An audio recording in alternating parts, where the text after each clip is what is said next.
Welcome back, everyone.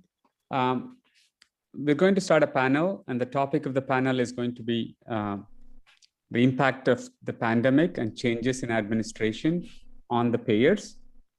And it's really an honor to introduce this session's moderator, Sajid Ahmed. Many of us in Southern California know Sajid through his work and also his participation at several HIMSS events. Sajid currently serves as the CEO of Wise Healthcare, and prior to that, he served as the CIIO at Martin Luther King Jr. Hospital. I would like to invite Sajid to take over and introduce our esteemed panelists. Thank you, Sajid. Thank you, Sunny, and thank you to HIMSS for providing an opportunity for these amazing leaders that are going to step up here and talk soon and to kind of speak to their experience over the past year.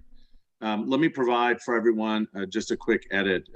I think the topic that we have, the impact of the pandemic and the current changes in administration in DC, I think we have an answer to that the group here is going to talk about, which is really inequity and access to care and all the things that we've experienced, that they've experienced, and how their organizations have managed. The panel that is in front of you really deserves a much longer introduction, but many of you that are on this conference should know them well. Let me just introduce them as John Backus of LA Care Health Plan, CEO, Richard Sanchez, CEO of CalOptima, and Jarrod McNaughton, CEO of Inland Empire Health Plan. Earlier, if you caught on, you probably heard us talking a little bit. I was just adding up all their years of experience and from their bios, and it's a little over 108 years of healthcare experience, and not just all on the plan side. There's public health and there's hospital experience and also both public and private experience. So I think you're going to get some really exciting conversation. And that's what this is meant to be, a fireside chat amongst these veterans who will share what their organizations have encountered and managed over the past year, and hopefully what they see as the changes that need to occur in the future.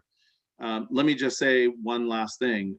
All three of these CEOs represent public organizations that are not for profit. They're transparent. They serve underserved populations and communities in their local counties here in LA County, Riverside County, San Bernardino County, and Orange County. That represents a little over 5 million health plan members across the various payer sources, Medicare, Medi-Cal, Medi-Medis, and a few others. So it's very, very exciting to have them hear their thoughts. And I just want to read a quick definition and then ask John to kick it off for us. I want to read the definition of health equity on the CDC website. It says, health equity is achieved when every person has the opportunity to, quote, attain his or her full health potential, unquote, and no one is, quote, disadvantaged from achieving this potential because of social position or other socially determined circumstances. I look forward to hearing from John, Jarrod, and Richard. And John, thank you to all three of you, by the way, for making the time on this Friday morning. Would you mind kicking us off with your thoughts on it? And I really do want to impress on you that this is a conversation, like actor to actor, so CEO to CEO conversation. My role will be to just tap you at near the end of the panel to have you say a few last words. But go ahead, John. Thank you. Well, thank you, Sajid, and it's a pleasure to be here with both Richard and Jarrod. We do talk to each other, compare notes on a regular basis. I think in the context of the title here for today's session and your opening remarks about equality, I think we all have commiserated how the pandemic has been for our members of our plans a really horrific experience, because we take care of people who are the most vulnerable. Almost all of them would have to say that they could not reach their potential for health equity under current circumstances. What we saw during COVID was that people of color and people in poverty bore the brunt of this disease. So when we talk about the idea that people are dying in the streets because of inequity, it's literally happening. And I think what most of us want to do is use this opportunity coming out of COVID to seriously address the inequities of our society and how they do impact someone's health.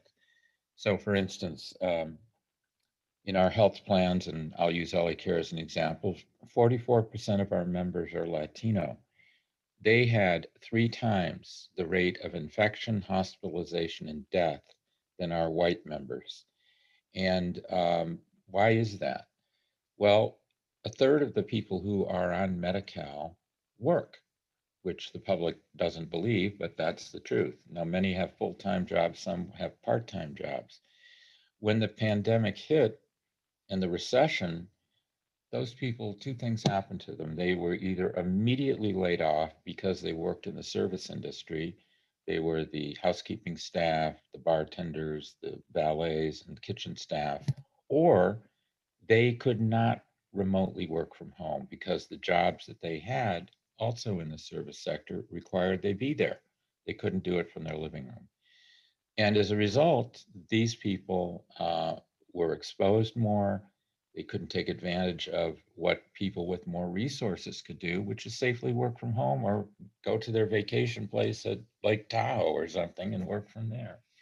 So what I think we felt, I felt during the pandemic that we were not able to do as much for our members as we could because they started out in an inequitable position. And I think what we should be focusing on is, all right, now what are we going to do so this doesn't happen again?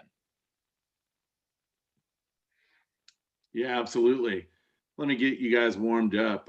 Jarrod and Richard, jump in if you like. I just want to mention, Richard, maybe you could follow John right here before Jarrod jumps in with your 36 years of experience, but also a lot of that on the public health side. Before becoming CEO of CalOptima, you led the public agency for health in Orange County. Yes, I did, and that does inform a lot of my view of inequity in Orange County specifically, but maybe as the keynote speaker actually captured a lot of the points that I was going to hit on, because I think it's universal across the nation of what you see in terms of inequity. The pandemic, as John said, I don't want to repeat, but I will repeat this. John rightly pointed out that if there was anything good out of this pandemic, it did finally show very starkly the impact of inequity of health on the population at risk, our most vulnerable population, which Jarrod, John, and I are taking care of in our respective counties, and the deadly impact it had. In Orange County specifically, we are very much looking forward to the implementation of CalAIM, which is, I view as California's version of social determinants. And the previous speaker, the keynote speaker, touched on those issues because when we polled our population here in Orange County, they identified their top needs as food, housing, money to buy things, and transportation. And number 1 was money to buy things. Number 2 was food. So she also mentioned, kind of Maslow's hierarchy of needs. Are you going to get your shot? Or are you going to try and put food on the table? So when we talk about the vaccine hesitancy, if you will, I'm not sure that's what we're seeing in this population. It's more the time, what it takes to get there. And everybody's touching on telehealth. Another point I just have to hit on in terms of the inequity we saw in terms of people gaining access to care during the pandemic when people didn't want to go in person to the doctor. If you don't have broad internet, if you don't have a computer, if you don't have an iPhone, or if your area doesn't have those the bandwidth to handle those things. These are the kinds of issues that were brought up.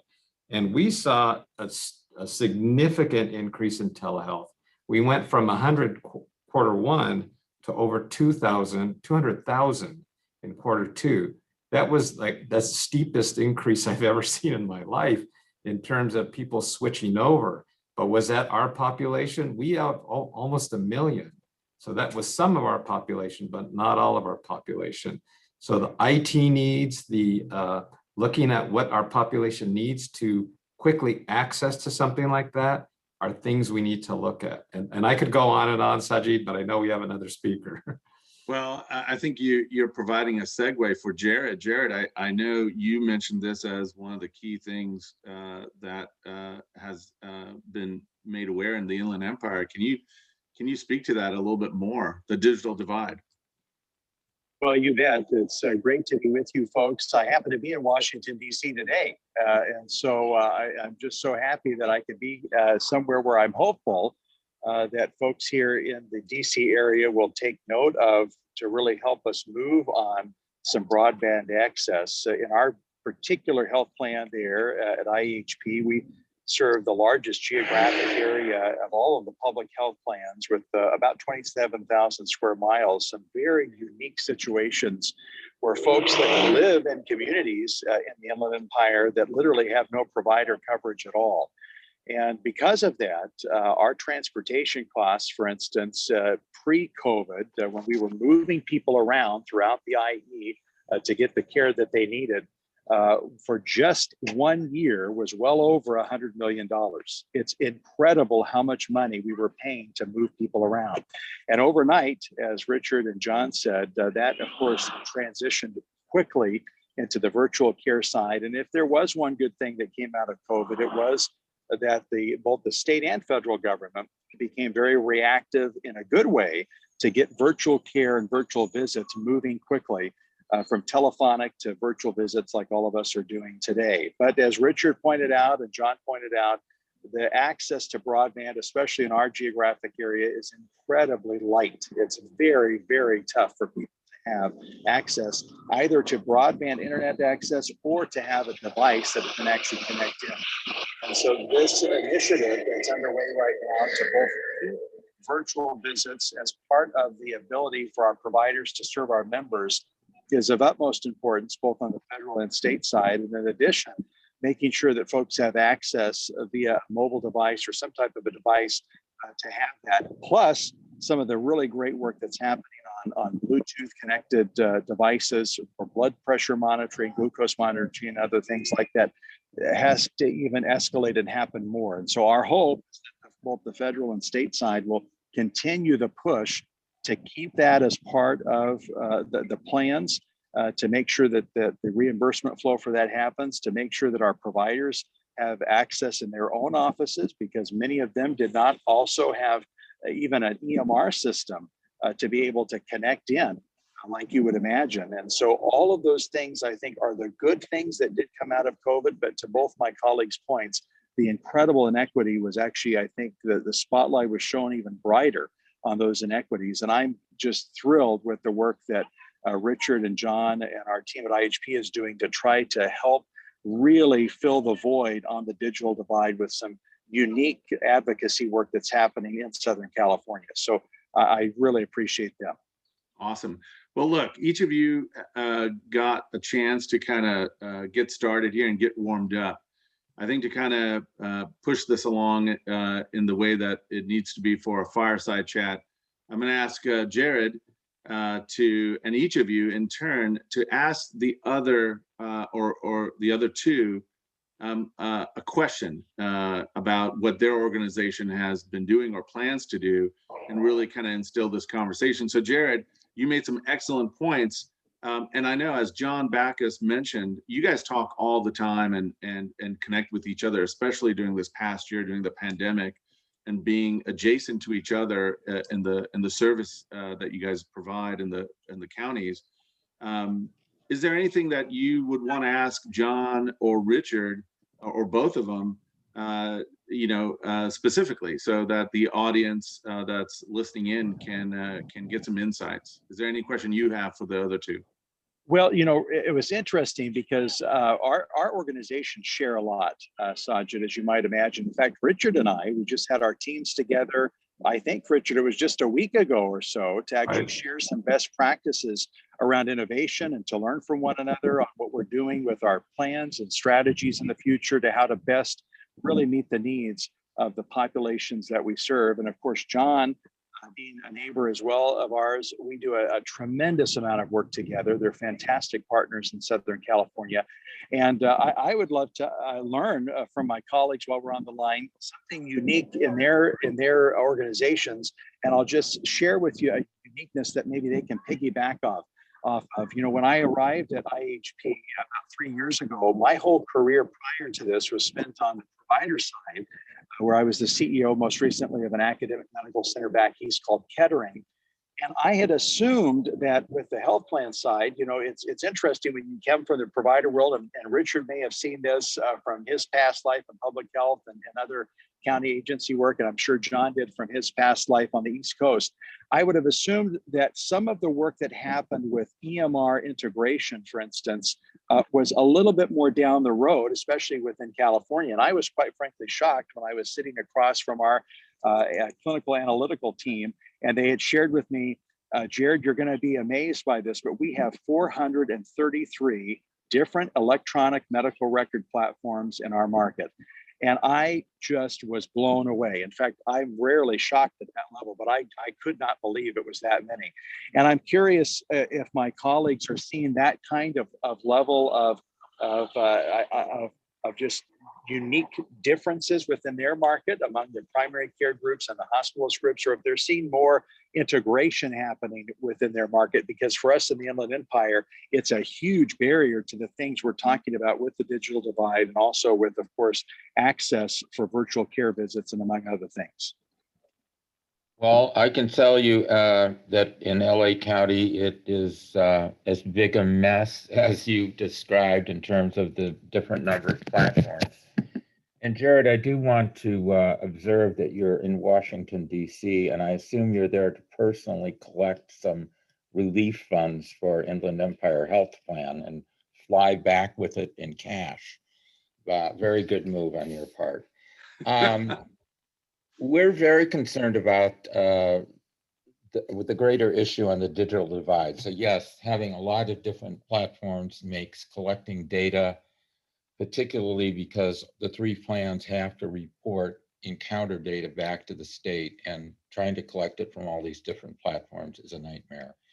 But I think it's the bigger issue is for the members, and we mentioned earlier the digital divide.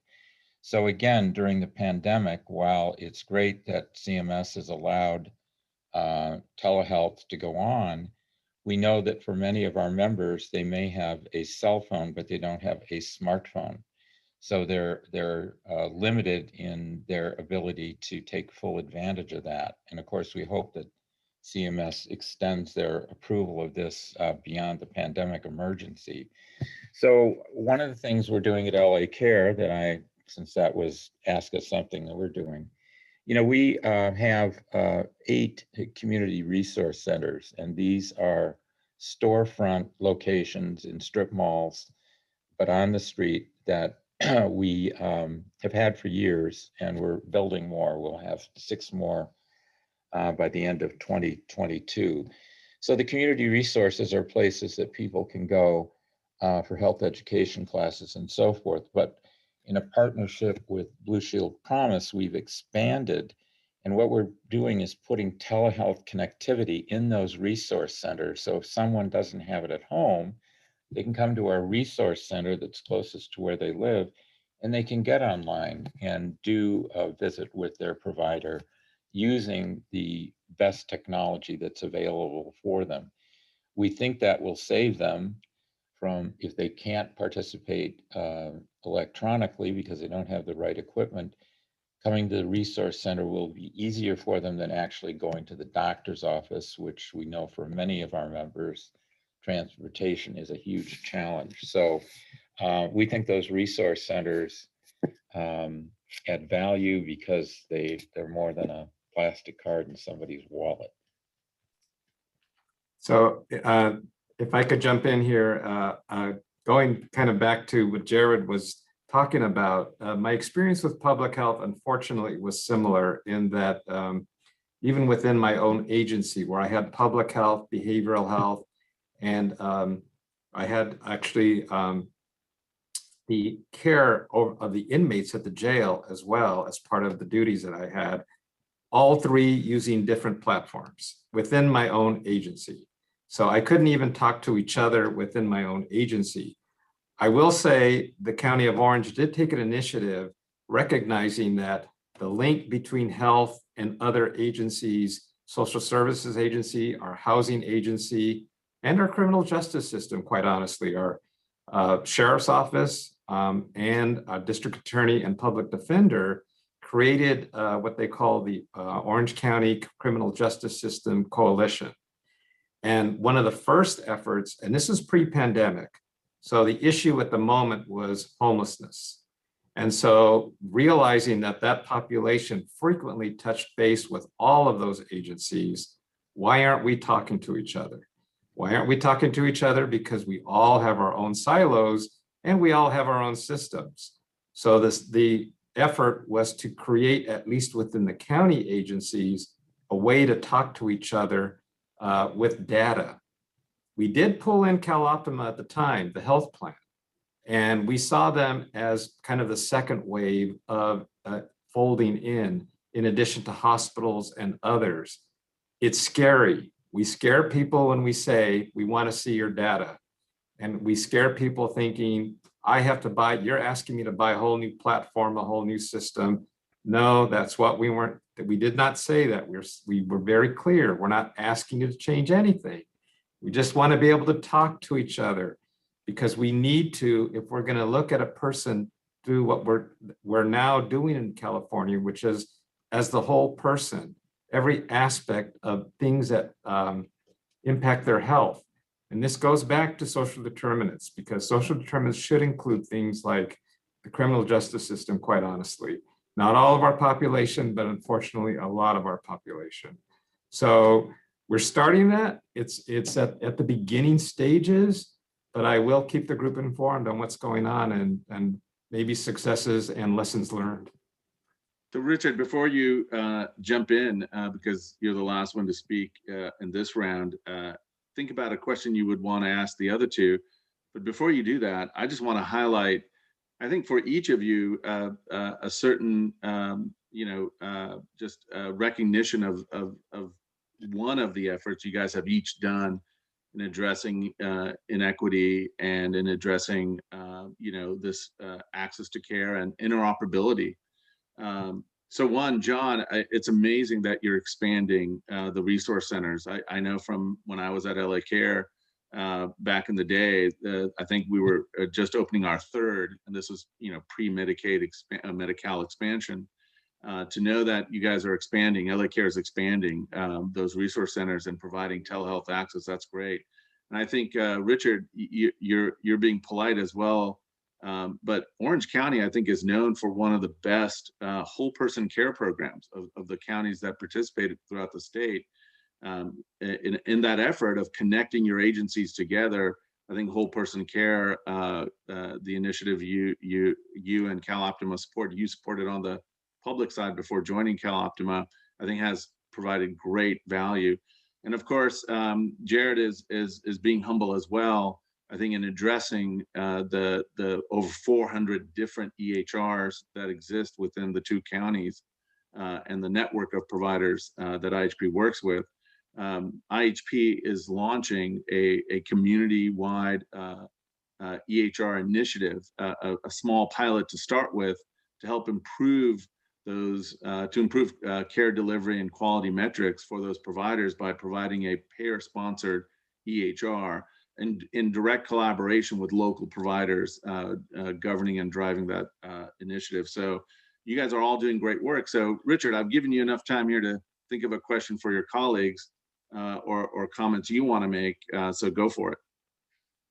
I guess we're all recovering from the pandemic, if you will, hopefully getting ready to launch a big initiative that's going on in California. I mentioned it earlier.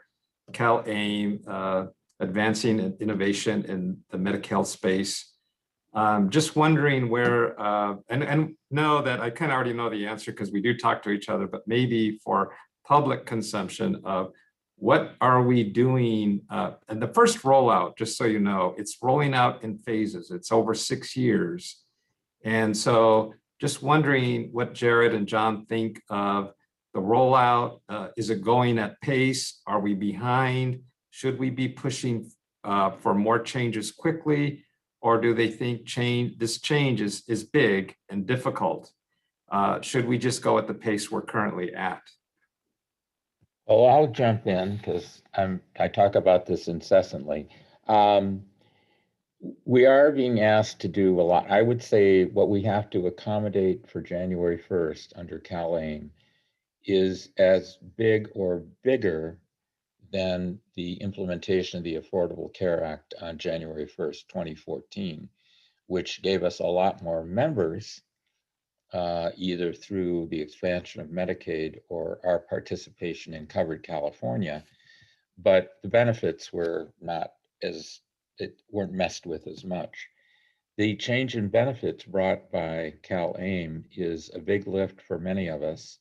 My concerns, and haven't been shy in pushing back with the state, is that they are still making up the rules and the rates as they go along, and we can't turn on a dime to get these things done. So I'm concerned we're rushing a bit. Now, LA Care participated with Los Angeles County in whole person care and health homes. So thank God we had that experience because it will make the transition easier. But it's a big lift, and we're happy that the state is doing it. I'm just concerned about our bandwidth and their bandwidth to get it all in place on time. But I'm confident about it.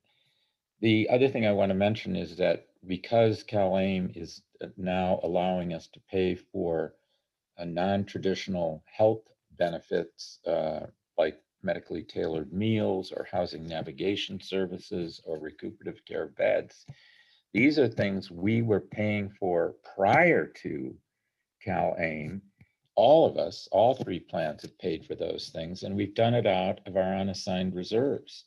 So it's important that while we are not for profit, we still have to earn a profit to fund our reserves, and those reserves we've put to work by reinvesting them in the community in things that heretofore haven't been covered.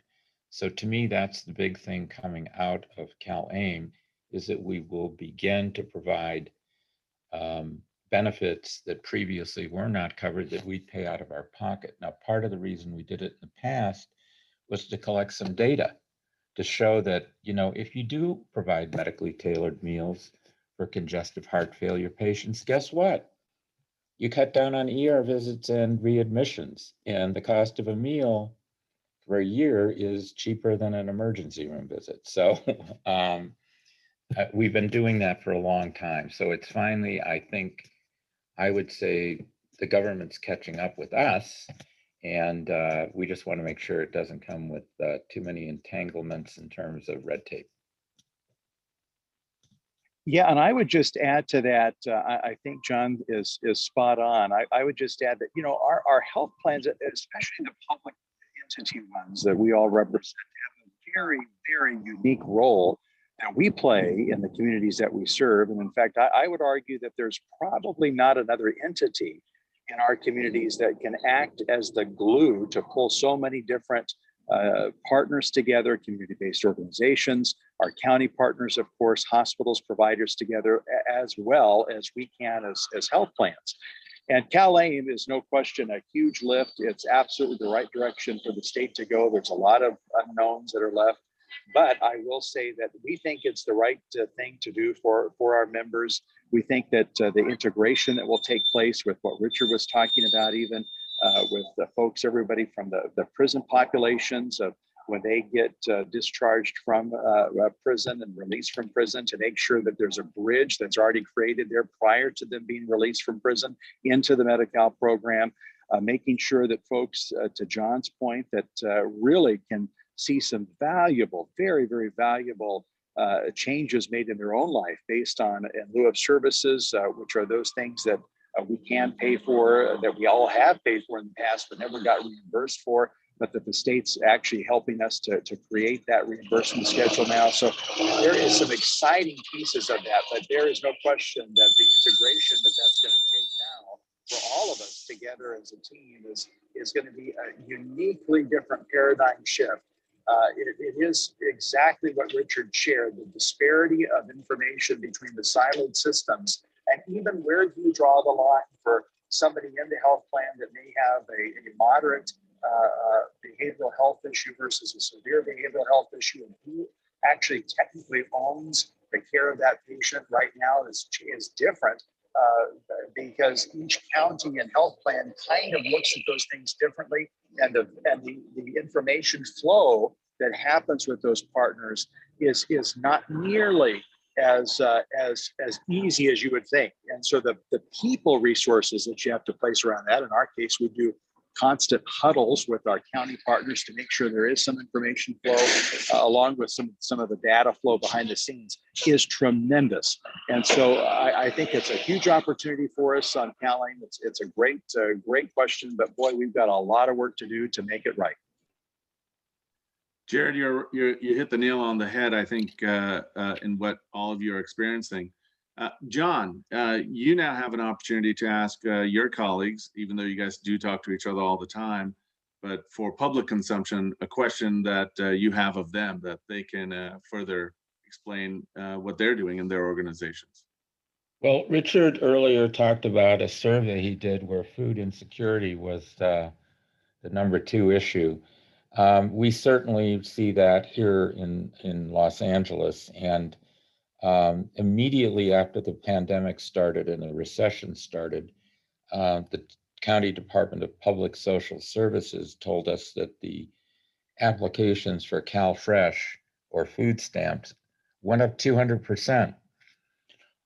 So we started doing, so what we did in LA, and I want to ask each of you if you did something similar in your counties, we used those community resource centers to put on food banks. In other words, we partnered with some agency that had access to food.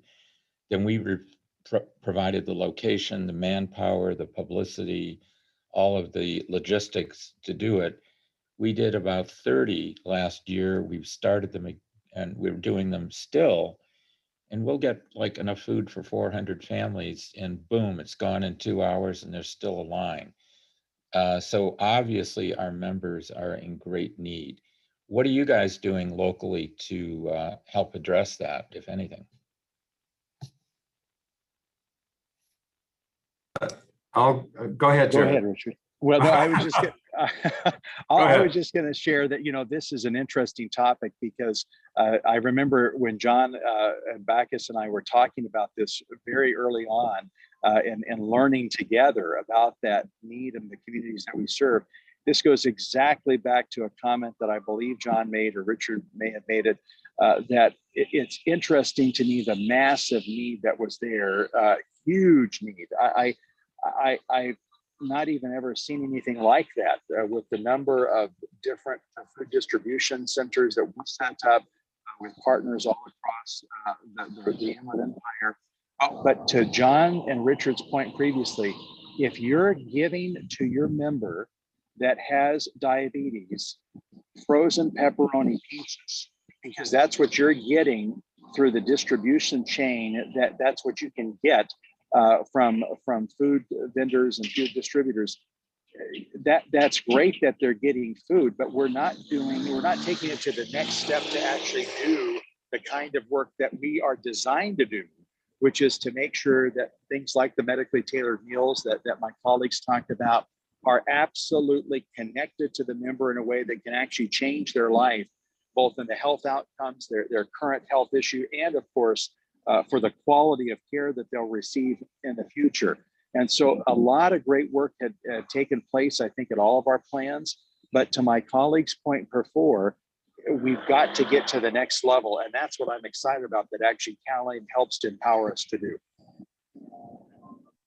And Sajid, I will say it's interesting because Jarrod mentioned that he and I had a meeting with our teams recently, and this was one of the topics, because at CalOptima, to John's point, similar story, SSA, our social services agency, food stamps skyrocketed during the pandemic.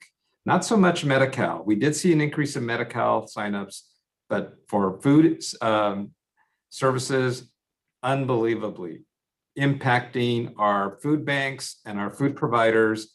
And they're telling me, they, like John said, all of them open up for first thing in the morning within an hour, and you see the lines at every one of them. They're out of food. And frequently, as Jarrod pointed out, canned goods, packaged goods, pastas, maybe not necessarily the foods we'd want to see for our specific populations, because we're seeing our diabetic costs just reaching unprecedented levels. People are isolating at home, they're not eating healthy, and for diabetics, it's having a very negative impact. I talked to Jarrod about an idea we had related to delivery of healthy foods to diabetics in particular. He went before me and has tried similar things with, and he was quite honest, and Jarrod, I don't want to say anything out of turn here, with mixed results, but what I'm hoping is that we can learn from each other, linking them with food, CSAs and farmers markets and other things that we can do, because we're seeing devastating health impacts to our diabetics because of diet mainly. And if we can just eat, we're starting small and hopefully going to work with that population to see if we can actually make it work. Because as probably experiencing in Riverside and the Inland Empire in LA, we have areas of Orange County where if you try to find a lettuce head, a fresh lettuce head, and ripe tomatoes, all you got is 7-Elevens and other fast food type facilities near you, and that's it. And you don't have a car, so you walk. So that's all you got. So we got to do something about that. And again, maybe taking a small chunk is the approach we're taking. Well, Jarrod, you want to just chime in I think you want to just chime in a little bit if you want to on that note, and then we'll move to the next topic. No, I'm good, Saj. I just think my colleagues hit the nail on the head. So absolutely perfect. Awesome. Look, gentlemen, I have to tell you, time is flying by super fast, and we've got about 8 or so minutes left, and of course we could probably talk for another hour. There are a couple of questions remaining from the audience that were asked, and I have one in particular. So in these last few minutes, think about an answer to this question. If one of you answers it, I'll consider it answered by the group. But also, if there's any one last comment you want to make to the audience, that would be great. So the first question is a quick and easy one, I think. What are pairs doing to work closely with emerging tech companies to help innovate? As you know, HIMSS is a technology society, a healthcare information technology membership. So I think that question is about, what are these big public organizations that you guys manage doing to support emerging tech companies to solve some of these problems? I'll quickly answer. Go for it, John. We're trying to sort out which one of you know what you're doing. We are, frankly, we're overwhelmed with solicitations from newly minted technology companies that have some private equity money. And it's great. But frankly, we're inundated, and trying to sort out what's the best approach is our job at the moment. Yeah, I think I'll leave it there, unless Richard, you've got something to add. But I just want to highlight that right before the pandemic, Inland Empire Health Plan, which I've been working closely with recently, and I got to do your CalOptima's virtual care plan as well.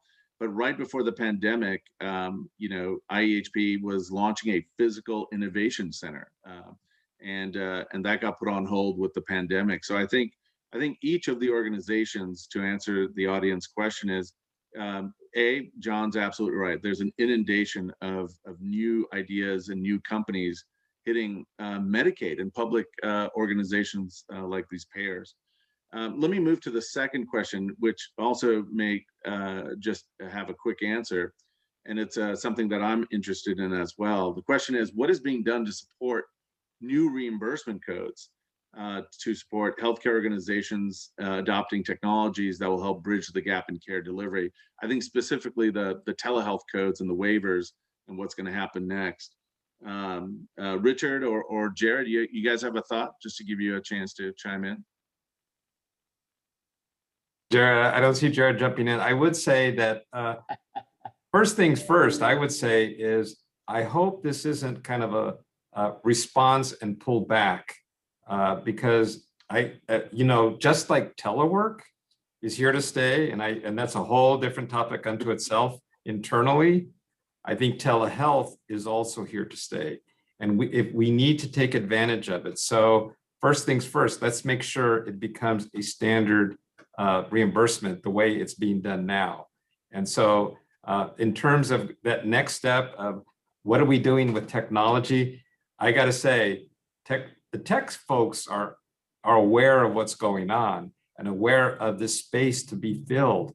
So like John mentioned earlier, getting a lot of input, maybe a little inundated with it. So let's sort it out, and maybe I can learn from John or Jarrod of anybody that they've seen that's good in this space, or maybe at the state level even, that we could maybe rely on. So Jarrod, you're in DC. What can you do to make these codes stick? Come on, man. Well, I wish we could do more. It's interesting though, because I do think that because of the pandemic, I think it does give us more traction to share some of the incredible stories of both the triumph that have taken place in our organizations, as well as opportunities that we could be doing better. And you have to remember, this season that we're in has been interesting on the technology side, because at least for our organization, in a matter of about 2.5 weeks, we had 2,400 employees working from home very quickly. Now, that could not have happened in our organization or any of our sister plans overnight without incredible technology leaps and bounds that our team took. I would really encourage folks that are on the call to really take a minute to look at the CalAIM information that's on the state site. Take a look at the executive summary if you don't want to read all 200 and some odd pages of the full thing, and find out, to John's point, what do you think you can help us solve that's in there, particularly around the member quality piece and engagement piece, and how can we really make a difference in the communities that we serve. And I know there's some great technology that's happening out there. And to Sanjit's point, we do have our innovation center that's complete now. It's finished. It's ready to open the doors when we get the green light from public health to do that. And I can't wait to have more conversations with folks about how we can actually help to meet the needs of our most vulnerable populations that we serve. Awesome. So, gentlemen, with just a couple of minutes left, allow me to make just a comment and maybe sneak in one question if there's time. First of all, I want to say thank you to all three of you. You guys have been leading your teams and your organizations in serving the population that if an LA Care, a CalOptima, and an Inland Empire Health Plan did not exist, I think the challenges in Southern California to support these populations would have been tremendously greater. So as public agencies, not just providing healthcare coverage, but I think as Jarrod, Richard, and John mentioned, you guys have been paying for food and travel and other services, mental health and other services that as plans you guys don't get to really showcase. And many in the state of California or even outside of the state don't understand the service that you guys provide. And just to give you guys context, 5 million members of the three organizations that are served by these three organizations is the total population of the state of Arizona, and greater than about 20 other states in the union. So that's perspective. Let me end this thought with both a comment and two comments. One, I've had the pleasure personally of working with each of you and each of your organizations. I started out at LA Care and got to do a lot of innovation, and in particular e-consult, launching e-consult throughout LA County. Inland Empire Health Plan, Jarrod, and previously Dr. Gilbert, supported and launched e-consult throughout the 2 counties there. And I know, Richard, you and your organization's looking to launch e-consult later this year. So having said that, though, the key issue is still inequity in access to care. So I want to leave this thought because of time with the quote that I put in the background. I forgot to mention it at the beginning, but I think MLK, Martin Luther King Jr. said it perfectly. Of all the forms of inequality, injustice in healthcare is the most shocking, inhumane, and that was made over 50 years ago. And so I think that the challenges you guys all discussed is so important. I hope actually that we're able to get the 3 of you again together in 6 or 12 months and talk about where you guys have landed in progress, and hopefully in a near post-pandemic environment. So I think with time up, because I'm getting the notice here, John, thank you. Jarrod, thank you from calling in from DC, and Richard, thank you. Any last comments from either of you? Jarrod, pick up some fresh 20s, will you, from the mint? That's for you, Jarrod. I'll do my best. I'll do my best for you, John. Thanks, Sajid, for having us. This is so good to connect in with you folks. And thanks for the work that all of you folks do to help the connection happen even more meaningful for our members and providers too. Richard? And I just want to express my thanks, like Jarrod, to you for putting this together. And we do talk to each other all the time, but this is a very good conversation to continue ongoing, of course. Great. And John, thank you. I know that you guys in particular, you, John, in particular, made some time for this, considering things I can't mention. So just to make it public, what you guys are doing. So thank you. Sonny and my friends at SoCal HIMSS, I return it back to you then. Thank you, Sajid. Thank you, Richard. Thank you, Jarrod.